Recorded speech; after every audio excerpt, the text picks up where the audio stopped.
दोस्तों जरा सोचो, आपकी उम्र अभी सिर्फ 19 साल की हो और आप डाइविंग के एक्सपर्ट बन जाओ। और आपके पास एक गोल्ड मेडल भी हो डाइविंग में और आपकी फैमिली में आपके बहन भाई भी डाइविंग ही करते हो। तो दोस्तों ये स्टोरी एक ऐसी ही फैमिली की है जो वर्ल्ड रिकॉर्ड बनाने की खातिर केव में गए और इनकी एक छोटी सी गलती ने इनकी फैमिली के 3 मेंबर्स को मौत के घाट में उतार दिया।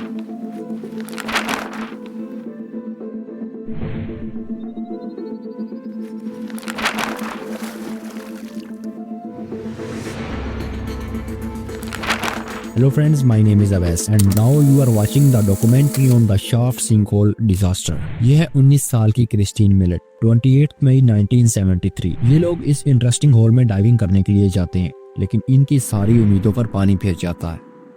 दोस्तों क्रिस्टीन एक टीनेजर होने पर भी एक एक्सपर्ट डाइवर थी और वो 5 साल की उम्र से ही डाइविंग कर रही थी क्योंकि इसके फादर एक प्रोफेशनल डाइवर थे। क्रिस्टीन और इसके 2 भाई स्टीफन और ग्लेन भी स्कूबा डाइविंग में एक्सपर्ट थे और इनके एक कजन जॉन बोकरमैन भी इनके साथ थे जिनके पास 4 साल की डाइविंग का एक्सपीरियंस था। इन चारों की एक एक्सीलेंट टीम बन जाती है और वो प्लान बनाते हैं द शाफ्ट सिंक होल में डाइव करने का।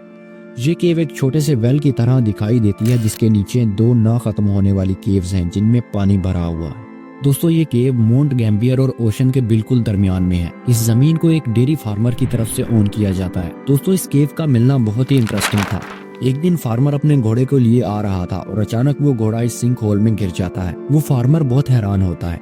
इसके जहन में सिर्फ 2 सवाल थे, क्या ये होल घोड़ा गिरने के बाद बना या पहले से मौजूद था। इस फार्मर ने इस होल को भरने के लिए बहुत सारे पत्थर फेंके, मगर इसको क्या पता इसके नीचे ना खत्म होने वाली गहराइयां हैं। इस छोटे से होल के नीचे एक फुटबॉल ग्राउंड के जितनी लेक है और ये होल एक लाइट बल्ब का काम करता है। इस होल से सूरज की रोशनी एक शाफ्ट की तरह इस लेक को रोशन करती थी और इससे ही डाइवर्स ने इस केव का नाम द शाफ्ट सिंक होल रखा था।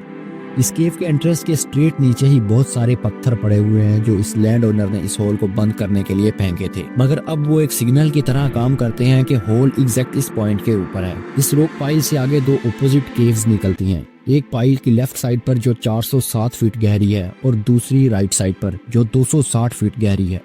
और ये केव मैप 1973 के बाद बनाया गया था। इस साल 1973 से पहले तकरीबन 8000 से ज्यादा डाइवर्स इस इंटरेस्टिंग केव में डाइव कर चुके थे, लेकिन 28 मई 1973 इस दिन को डाइवर्स इंक्लूडिंग मिलट फैमिली इस केव में जाकर एक वर्ल्ड रिकॉर्ड बनाने वाले थे। वो लोग 407 फीट गहरी केव में 250 फीट तक जाकर एक वर्ल्ड रिकॉर्ड बनाने वाले थे जहां पर हर तरफ अंधेरा ही अंधेरा, पिच ब्लैक और कुछ ऐसी अनहोनी चीजें जिनका इन लोगों को सामना करना था, जिसके बाद शायद ही ये बच पाएंगे। वो लोग इस सिंक होल के बाहर एक ऐसा ट्राइपॉड सेट करते हैं और नीचे एक रस्सी फेंकते हैं जो इन्हें अंदर और बाहर आने में मददगार साबित होगी और 8 डाइवर्स एक एक करके अंदर चले जाते हैं और एक डाइवर ऊपर सेफ्टी और सप्लाई की चीजों का ख्याल करने के लिए रुक जाता है। इन 8 डाइवर्स की टीम में एक डाइवर थे रॉबर्ट स्मिथ जो कि इनके डाइविंग क्लब के प्रेसिडेंट थे। वो एक्सपर्ट थे और इस केव को 20 बार से ज्यादा विजिट कर चुके थे। इन लोगों को सिर्फ इतना ही पता था कि सब लोगों को 250 फीट तक जाकर वापस आना है और वहां तक ये बीम ऑफ लाइट हमें गाइड करेगी, और इसलिए वो अपने साथ कोई रस्सी भी नहीं लाए थे। दरअसल इन लोगों की कोई ऑफिशियल प्लानिंग ही नहीं थी डाइविंग को लेकर और आपस में कोई कोऑर्डिनेशन भी नहीं था और एट दैट टाइम कोई ऑफिशियल केविंग अथॉरिटी भी तो नहीं थी जिनके प्रोटोकॉल्स को इन्हें फॉलो करना था। और फिर एक अहम बात, ये सभी डाइवर्स सिर्फ खुले पानी में ही डाइव करते थे और इनको केव में डाइव करने का कोई एक्सपीरियंस नहीं था।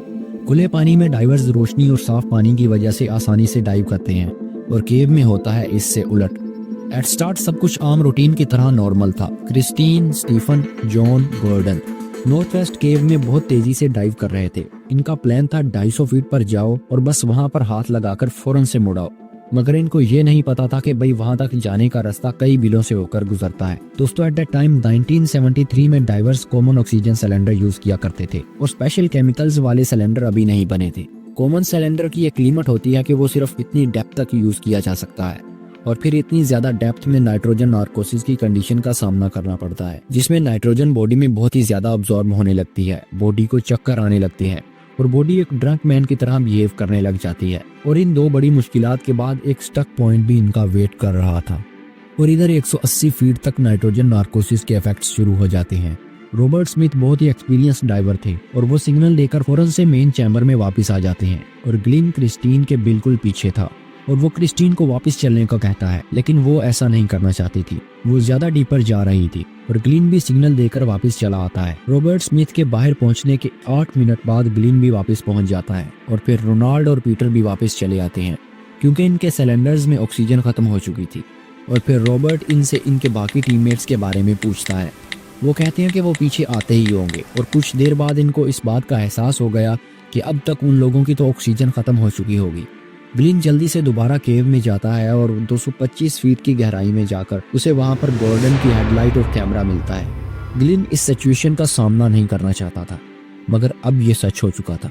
उसे इस बात का एहसास हो चुका था कि अब वो तीनों मर चुके हैं। मगर सरप्राइजिंगली इस केव में आखिर ऐसा क्या हुआ जो अचानक से वो लोग गायब हो गए।